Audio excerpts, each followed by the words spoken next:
بسم اللہ الرحمن الرحیم۔ پہاڑوں کے بیچ ایک سرسبز وادی تھی جسے لوگ الحجر کہتے تھے۔ یہ وہی جگہ تھی جہاں ایک شاندار قوم آباد تھی، قوم سمود۔ ان کے گھر چٹانوں کو کاٹ کر بنے ہوئے تھے، ان کے محل پہاڑوں میں تراشے گئے تھے۔ وہ اپنے فن اور طاقت پر ناز کرتے، اپنی عقل پر غرور کرتے تھے۔ ان کی زبان سے اکثر یہی الفاظ نکلتے: ہم سے زیادہ طاقتور کون ہے؟ ہم تو پتھروں سے گھر بناتے ہیں، زمین کو کاٹ کر نہریں نکالتے ہیں، ہم ہی اس زمین کے مالک ہیں۔ لیکن ان کے دلوں میں ایمان کی روشنی بجھ چکی تھی۔ وہ بتوں کے سامنے جھکتے، مٹی کے پتھروں سے مدد مانگتے اور اپنے رب کو بھول چکے تھے۔ اسی قوم میں ایک نیک، صادق اور پرہیزگار شخص رہتا تھا، حضرت صالح علیہ السلام۔ وہی ان کے قبیلے سے تھے، ان کی زبان بولتے تھے، ان کے دکھ درد کو سمجھتے تھے۔ ایک دن وہ اپنی قوم کے سامنے کھڑے ہوئے اور کہا: اے میری قوم، اللہ کی عبادت کرو، اس کے سوا تمہارا کوئی معبود نہیں۔ اس نے تمہیں زمین سے پیدا کیا اور تمہیں یہاں آباد کیا۔ اس سے مغفرت مانگو اور اس کی طرف لوٹو۔ بے شک میرا رب قریب ہے، دعا سننے والا ہے۔ لوگوں نے سنا مگر ہنسنے لگے۔ ان کے سرداروں نے کہا: اے صالح، تم تو ہمارے درمیان ایک امید تھے، مگر اب تم ہمارے معبودوں کے خلاف بات کرتے ہو۔ ہم تم پر ایمان نہیں لائیں گے جب تک تم کوئی معجزہ نہ دکھاؤ۔ حضرت صالح علیہ السلام نے کہا: تم کیا چاہتے ہو؟ انہوں نے ایک دوسرے کی طرف دیکھا اور طنزیہ انداز میں کہا: اگر تم اپنے رب کے سچے نبی ہو تو اس پہاڑ سے ایک اونٹنی نکالو، زندہ، خوبصورت، حاملہ، جو سب کے سامنے نمودار ہو۔ یہ بات وہ مذاق میں کہہ رہے تھے، مگر اللہ کا نبی اسے سنجیدگی سے سن رہا تھا۔ حضرت صالح علیہ السلام نے اپنے رب سے دعا کی۔ اچانک زمین اور چٹانیں کانپنے لگیں۔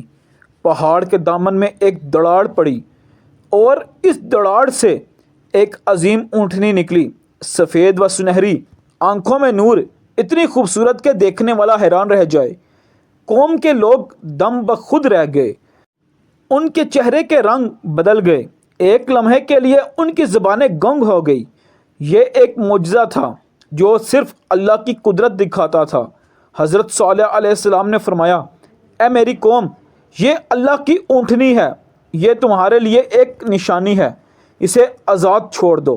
یہ زمین میں کھائے گی اور پانی پیے گی، خبردار اسے کوئی نقصان نہ پہنچانا، ورنہ تم پر عذاب نازل ہوگا۔ قوم سمود نے کچھ دن تک اس اونٹنی کو دیکھا۔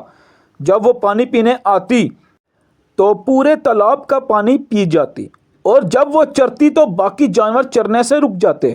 اللہ نے ان کے لیے ایک نظام مقرر کر دیا، ایک دن اونٹنی کے لیے، ایک دن ان کے جانوروں کے لیے۔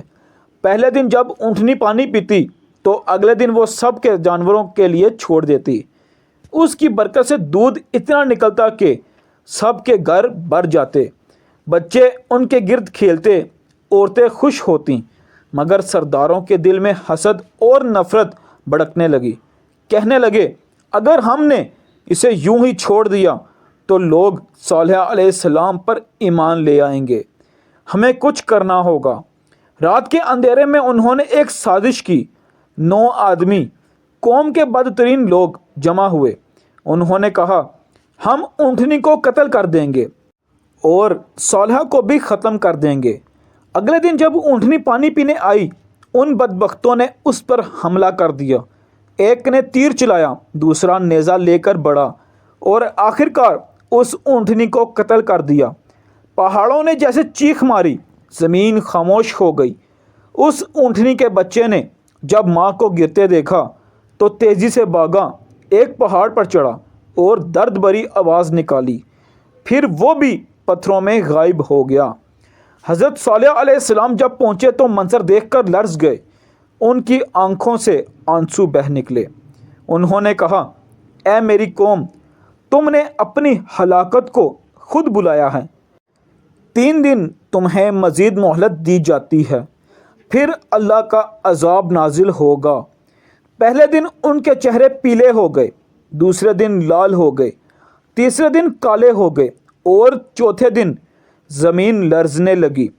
ایک زبردست زلزلہ آیا، پہاڑ گرجنے لگے، زمین پھٹ گئی اور ایک چیخ، ایک ایسی خوفناک چیخ جس نے سب کی روحوں کو چیر دیا۔ وہ سب زمین پر گر پڑے، بے جان، خاموش۔ ان کے خوبصورت گھر، ان کے محلات سب ویران اور ٹوٹے ہوئے رہ گئے۔ حضرت صالح علیہ السلام اور ان پر ایمان لانے والے لوگ پہلے ہی اس وادی سے نکل چکے تھے۔ انہوں نے جب پیچھے مڑ کر دیکھا تو وہ قوم جو کبھی فخر سے کہتی تھی ہم سے طاقتور کون، اب ریت اور پتھروں کا ڈھیر بن چکی تھی۔ حضرت صالح علیہ السلام نے آہستہ سے کہا، اے میری قوم، میں نے تمہیں پیغام پہنچا دیا تھا مگر تم نصیحت قبول کرنے والوں میں سے نہ تھے۔ وقت گزرا، ہزاروں سال بیت گئے، آج بھی مدائن صالح کے پہاڑوں میں وہ تراشے ہوئے گھر موجود ہیں، خاموش، سنسان اور عبرت کی داستان سناتے ہوئے۔ ان کے پتھریلے دروازے چیخ کر کہتے ہیں، یہ وہ لوگ تھے جو طاقت پر غرور کرتے تھے مگر اللہ کے حکم سے فنا ہو گئے۔ یہ کہانی صرف ایک واقعہ نہیں، ایک سبق ہے۔ اللہ کی نشانیوں کو جھٹلانے والے، دنیا کے غرور میں ڈوبنے والے آخرکار مٹی میں مل جاتے ہیں، اور جو جھک جاتے ہیں اللہ ان کے دلوں کو نور سے بھر دیتا ہے۔